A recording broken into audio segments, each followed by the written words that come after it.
All right, right now it's 6. Bay Area cities are getting tough on homelessness, and that's having some unintended consequences at the Bay Area's busiest airport. There's a lot of people that are just like finding other places to go. And apparently those places include the end of the BART lines at SFO and Millbrae. We'll hear from officials and advocates trying to manage the spike. Plus, another day flirting with triple-digit heat in some inland spots. It's too hot. Paul breaks down the weekend relief. And a step toward justice more than half a century in the making. I'm still kind of ticked off about it, yes. How local leaders are making amends to people who were driven out of their once thriving East Bay enclave. It's a huge start. And later, You press a button on this to execute the code. we'll take you inside the program, bringing together some of the brightest young tech minds from all across the world. It's a gyroscopic sensor, so like measures acceleration. And putting them under one roof to collaborate. This is CBS News Bay Area with Juliette Goodrich. And good evening. It's been more than a year since the Supreme Court gave cities more leeway to clear out homeless encampments. And during that time, an unexpected place is seeing the consequences. There's been a surge in the number of homeless people at SFO. Airport officials say the average number of homeless people each week at both the airport and the SFO BART station has nearly doubled since last year. It's also a problem in nearby Millbrae, and officials blame the spike in part on San Francisco's homeless crackdown. Dahlin reports on what's being done to address the issue. The problem isn't as visible during the day, but at night, some say these end-of-the-line BART stations become makeshift shelters for the homeless, and cities, including places like SFO, are trying to figure out how to help them.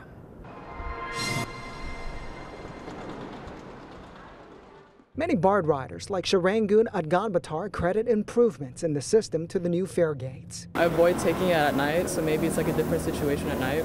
But at least during the day, it's definitely like much safer than how it used to be maybe like a year, maybe even like a few months ago. She takes BART 3 to 4 times a week between Berkeley and Millbrae, and says she's seeing fewer drug users and fewer homeless people. I would remember like seeing people like actually take drugs on the BART like a year ago, but then now it's like I haven't seen anyone like that.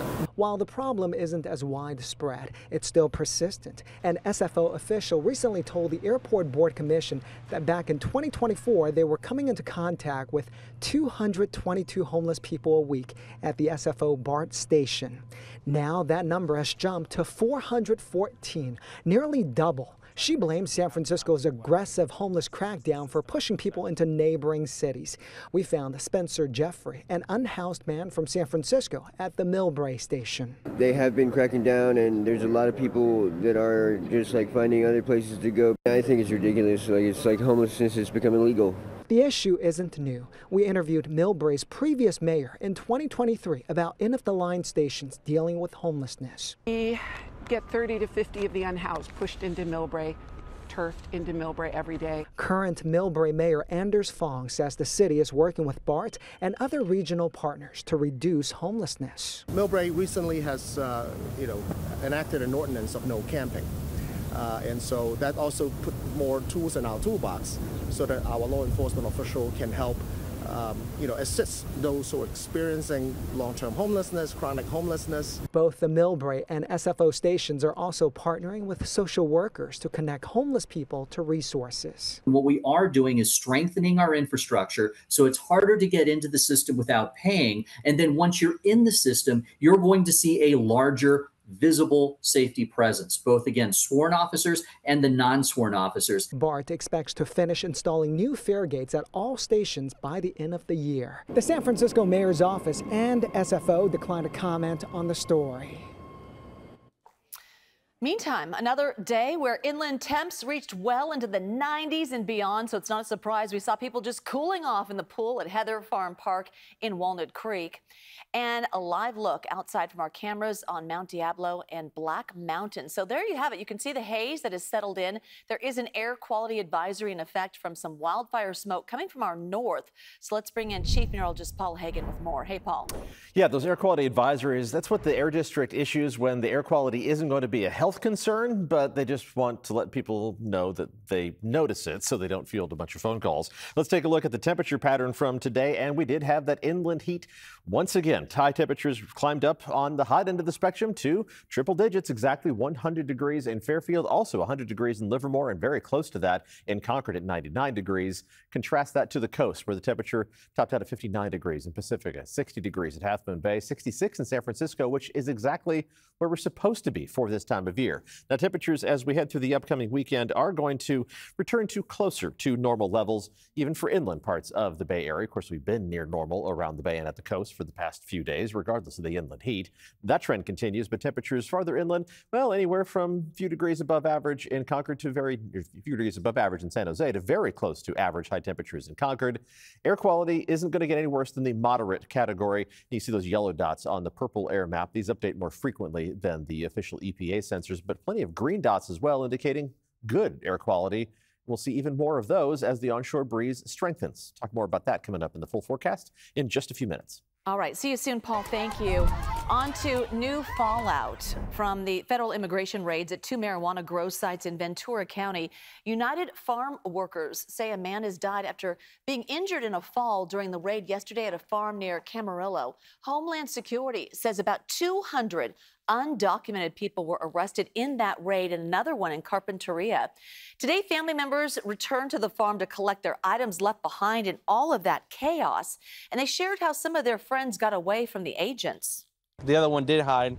He hid in some like trash bags, or I don't know what kind of bags. They had chemicals in it, so he was in there, like he was in between the bags for a while.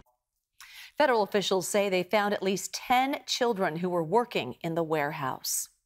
All right, right now we are waiting on a ruling from a federal judge on the raids happening in Southern California. A lawsuit filed by the ACLU accuses the federal government of racially profiling people during the raids. The judge has already issued a tentative ruling favoring a temporary restraining order on the raids. The Trump administration denies racially profiling, saying these are targeted operations. We talked with CBS Justice correspondent Scott McFarland about this case, and he says the impact of what's happening in Southern California will go beyond the courtroom. In or outside of these legal challenges, there's going to be legislation introduced here in Washington about the masks immigration agents are wearing. Homeland Security says they need those masks to stay safe from doxing, from threats, from attack. There are people who say the masking of agents makes it hard to know an agent's detaining you and you aren't being kidnapped if you're somebody being detained. That's going to have to get hashed out in short order. Several cities, including Los Angeles, have joined this lawsuit. One person was killed and a firefighter hurt after a fire broke out inside a home in San Francisco's Richmond district. So take a look. You can see everything inside. It's been charred. The roof collapsed. This happened on 26th Avenue across from Fire Station 14. The fire shut down the street between Anza Street and Gary Boulevard. Citizen app video shows dark smoke coming out of the home. Firefighters could be seen climbing onto the house next door.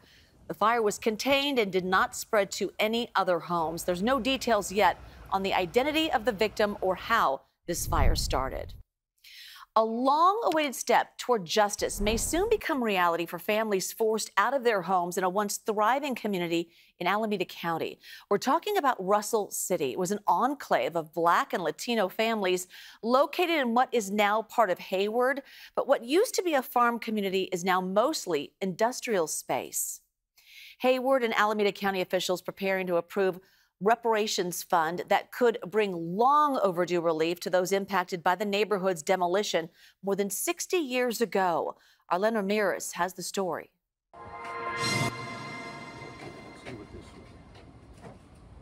James Knowles holds a map of Russell City, but it doesn't just show the geographic location. It documents who and where the hundreds of Black, Latino, and immigrant families lived, including the Knowles family. This was a cousin that lived right next door. Russell City once stood as a symbol of resilience and community until it was wiped off the map in the 1960s. I'm still kind of ticked off about it, yes. James says his family owned 2 properties. One was their home and the other an auto repair shop his father ran. His family lost both when, in the name of urban development, Russell City was bulldozed to make way for an industrial park. Residents were forcibly removed, many given little compensation, if any, and wiping out family finances. I had to pay for my own college education. I went in debt. But at that time, like I said, I had to start working at 14, 15 just to make ends meet and to get things that I needed. Whereas others didn't have to do that. They had, like I said, generational wealth that passed on from grandparents, the parents, to kids, and to their kids. Now, after decades of advocacy, the Alameda County Board of Supervisors in the city of Hayward are expected to approve a $900,000 reparations fund. The money would go directly to surviving families of Russell City. We want to try to correct an injustice that was done in the past. And then, as a result of that injustice, not just has it impacted people emotionally and mentally, but it's had a financial impact on them because they were never compensated for that loss. Supervisor Nate Miley's office is adding $250,000 to the fund, and Supervisor Elisa Marquez's office is adding $400,000. And obviously we will never be able to provide enough compensation to totally repair the harm. And this is greater than being symbolic because it will be a cash payment to individuals that qualify. Knowles says the loss devastated his family both emotionally and financially. His father never reopened his shop, and his parents split partially over the financial stress they endured. But he's glad something is finally happening. It's a start. It's a huge start. It also means that the powers to be now want to make amends for what was done in the past, which is a blessing. Supporters say the fund comes at a crucial time. Many of the original Russell City residents are now elderly or have already passed away. James left Russell City as a young teenager and is now in his 70s. And for him, it's not just about the past, it's about the legacy he hopes the reparations effort will leave behind. Hayward officials say the task force is still putting together details like the amount for each potential payment and the final eligibility requirements that will all be announced at a later date. Still ahead, here at 6, a meeting of young tech minds in San Francisco will meet some teens who came from far and wide to collaborate and innovate. Just committing to what you want to do is really the way to go. And I think Hack Club, more than anything, has given me the belief that I can do it. Plus, an auto theft task force seizes some unusual contraband in Oakland, including livestock. Police in San Jose credit an anonymous tip for helping them arrest a man accused of making ghost guns in an apartment complex. Police say that on June 26, they served a search warrant at an apartment on Cherry Avenue in South San Jose, right by John Muir Middle School. And that is where they found multiple privately made firearms, also known as ghost guns, 3 3D printers, a pistol, and ammo, and materials to build more guns. 35-year-old Frank Catanzaro was arrested on multiple charges, including selling and manufacturing illegal firearms. We are learning more about an auto theft task force bust in Oakland. Now, this happened yesterday on Pearmain Street, which is notorious for illegal dumping. The CHP says they recovered 10 stolen vehicles, including 2 Freightliner trucks and several trailers. Also recovered 2 Bobcat skid steers, 1 firearm, and get this, even a goat. Well, 2 people are in custody. They are charged with multiple counts of vehicle theft and warrant for gun charges. The CHP led the operation with other local agencies helping out. Teens from around the world have descended on San Francisco to participate in a Hack Club event. This 4-day program enables them to code and build hardware in the tech epicenter of the world. So these students, they are getting the full experience in the city where they're going to eat, sleep, and build hardware all in the same place. Our Suji Nam introduces us to one participant who is using the opportunity to help diversify this tech world.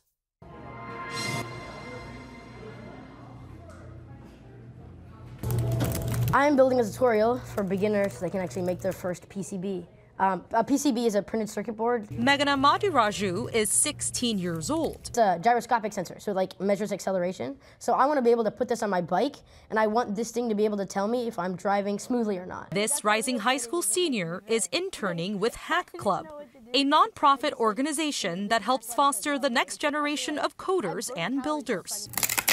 She is teaching others how to build hardware at the 4-day Hack Club event, Undercity. And her mission is to uplift female innovators. Even at Undercity, this massive event, the gender gap is like 25%, which is like 25% girls to 75% guys. Many Silicon Valley donors, including Elon Musk, are funding projects at Hack Club. About 180 students from 12 to 18 years old from all around the world will be staying together in San Francisco and expanding their skill sets. A place where creators like Madhuraju can build upon their dreams to create. You would see my room filled with cardboard and hot glue and Legos and just all kinds of like garbage, pretty much. My parents hate me for that. Well, speaking of garbage, throw trash away and then it would insult you. Madhuraju built this, a trash-talking trash can, where she took a cardboard box and coded it to, well, toss insults. You click like flash code, which puts the code from on your computer to this thing, and then you press a button on this to execute the code. Creativity comes in all forms, and for Undercity lead organizer Alex Wren, this is the vision. I designed my own 3D printer from scratch. I used to do like mechanical keyboard builds. They said they wanted to help foster a safe space and community for like-minded innovators. In a Discord server, having to like listen to people make jokes about their wives or whatever, and like it was very, like, obviously there were good times and technical conversations were had, but it's very alienating. What I find like so incredibly special about Hack Club is that like it's all teenagers from like all over the world. Wait, are you serious? And for creators like Madhuraju, my entire life I've always dreamed of going to space, and yeah, and I think Hack Club has helped me do that, in that like now I'm actually technically skilled. Undercity has become a space for innovative experiences truly out of this world. The nonprofit organization is based in Vermont, so many of the students will head back east to complete the internship program. Organizers are hoping to take the event overseas for future Hack Club events. All right, coming up, we're cruising into some cooler weather. Yes, we are. Coming up, Paul has the changes coming after this mini heat wave.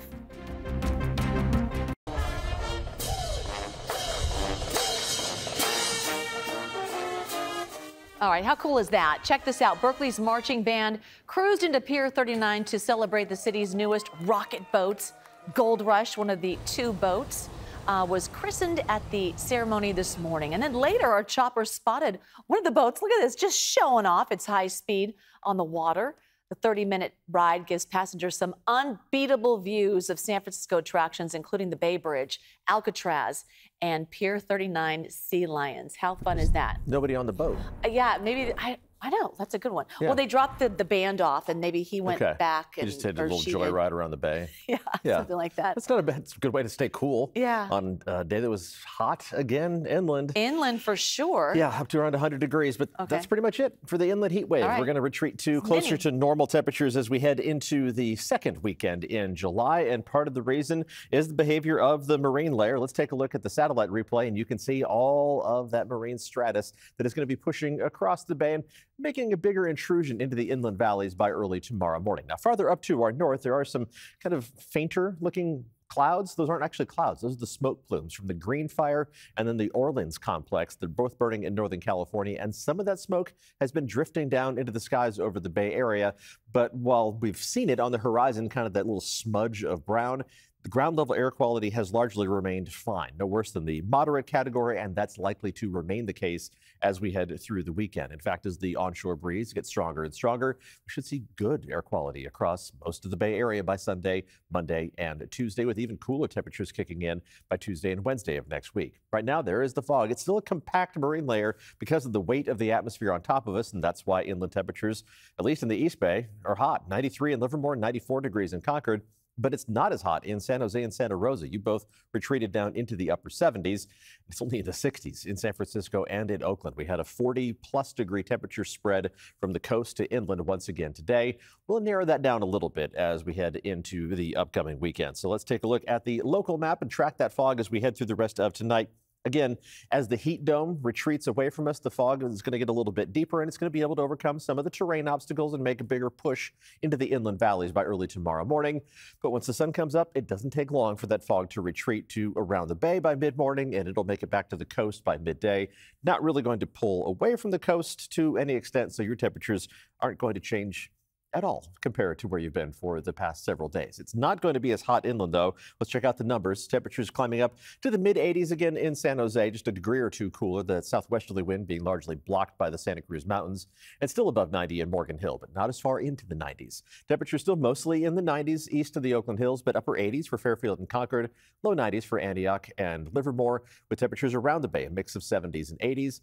Mid-60s in San Francisco, still the lower half of the 60s along the coast, and the North Bay mostly in the 70s. You have to go pretty far inland to get up into the upper half of the 80s around Healdsburg, but that southwesterly wind is going to be pretty effective at making its way into the interior valleys of the North Bay.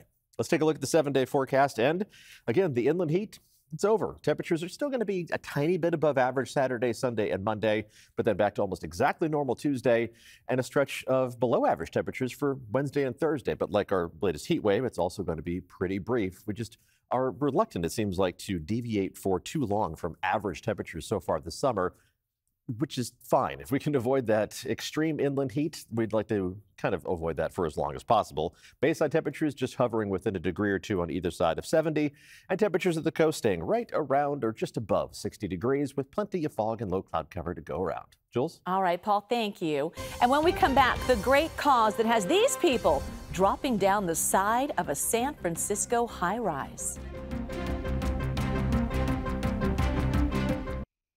This weekend marks 1 year since the attempted assassination of Donald Trump. And tonight, we're hearing from journalists who were there when the shots rang out and asking, how could this have happened? In the crosshairs, tonight at 7:30, streaming on the free CBS News app. More than 50 people getting ready to rappel 150 feet down the Westin St. Francis Hotel in San Francisco. It's a daring stunt, all for a good cause, raising money for brain aneurysm and stroke research.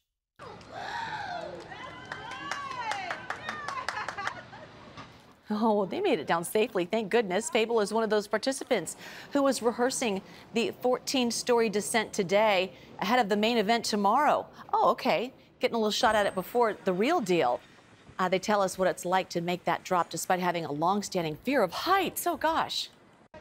And that was terrifying, but just halfway down, I think I could do that again. That was awesome. Yes, the main event picks back up tomorrow at 11 a.m. at Union Square. People looking to donate can go to their website, taafonline.org. CBS Evening News is next. We'll see you right back here in 30 minutes at 7 o'clock. See you then.